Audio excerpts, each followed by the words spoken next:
Hi, this is Uncle Bill, and we have a fantastic story for you today. You know, some of the great stories are told by missionaries.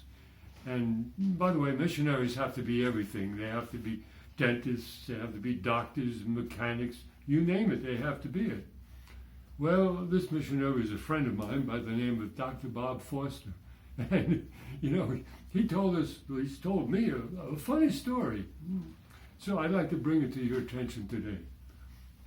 It was about a policeman that came into a grocery store, and of course he knew the proprietor, and the man saw him coming and he said, "Hey, would you mind picking up that box and bringing it over to me?" "Why, sure," said the policeman. Well, as he did so, the proprietor, the owner of the store, had a German Shepherd dog, and I guess he probably guarded the store, you know. Anyway, as the fellow picked up the box, the German Shepherd thought that he was going to harm his master. So what he did is he leaped upon upon the policeman and bit off his lip. Wow! And well, you know what the man did. He beat it out of there as fast as he could go. And he went to Dr. Bob's, well, wherever he lived and did things.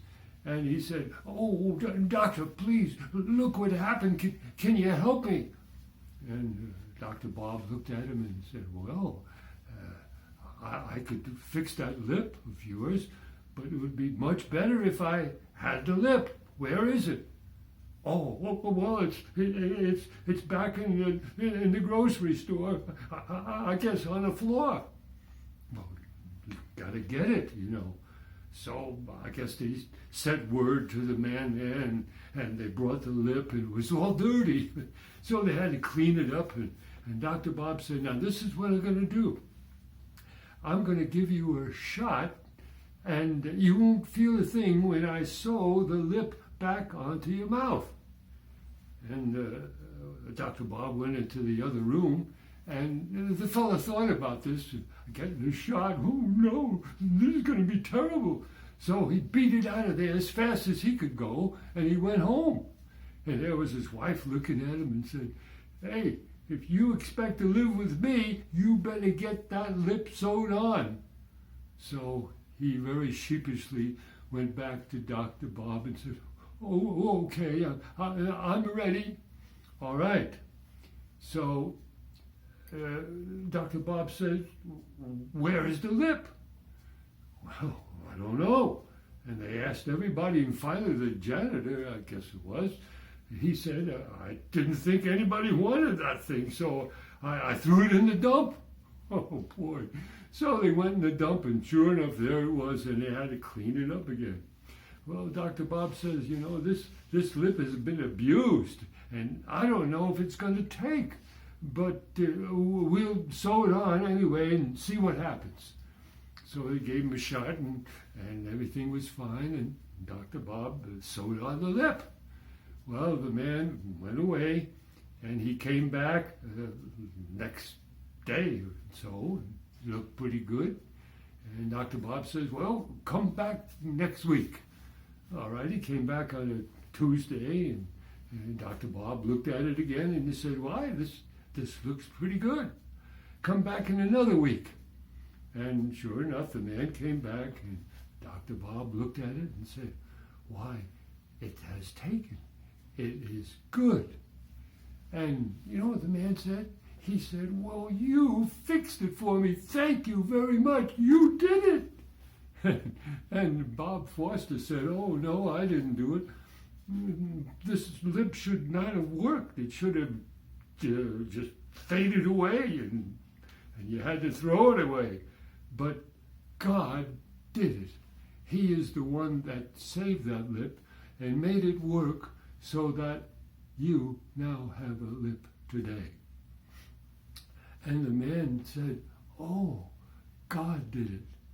And he was able to tell this man that Jesus died on the cross so that his sins could be forgiven. And he thought to himself, the man said, "Well, I've never done that. I've never believe that he died just for me on the cross? Well, you can do that. And so the man prayed and said, Lord, thank you for dying for my sin. And please come into my heart and life and take away the sin. And you know, this man was what we call saved. He was going to be in heaven one day because Jesus took away his sin. And this man lived for the Lord for the rest of his life. He was a good example because Jesus Christ came and took away his sin. What about you, my friend? Did you ever know that Jesus died just for you on the cross? That's what he did. And he can come and live within your life, take away the sin, and make you clean enough for heaven. Now you say, how can he do that? Well, Jesus is God.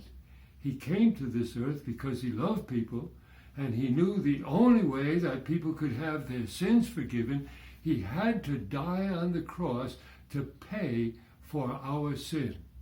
But he didn't stay dead. Oh, he bled there, and he died a horrible death.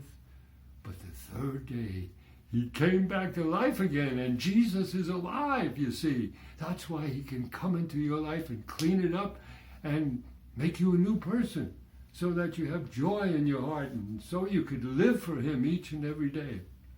Maybe some of you like to do that. And you can pray and ask him to come into your life. You could just say, Lord, I know you died for me. And thank you for shedding your blood on that cross. And he'll come into your life, you see. You know, one thing we haven't told you in our program is our address. And we'd like to hear from you. We know a number of you have watched our program, but we'd like to hear from you. And tell us what you think. And do you enjoy the stories? Do you happen to like Uncle Cousin and the puppets and things? Well, this is our address, so listen carefully, okay? It is 157 East Lake Drive, Lynchburg, Virginia, 24502. All right, you got it? That is 157 East Lake Drive, Lynchburg, Virginia, 24502. All right, you got it? Okay, until next time, this is Uncle Bill. We're certainly glad that you tuned our way. Goodbye for now.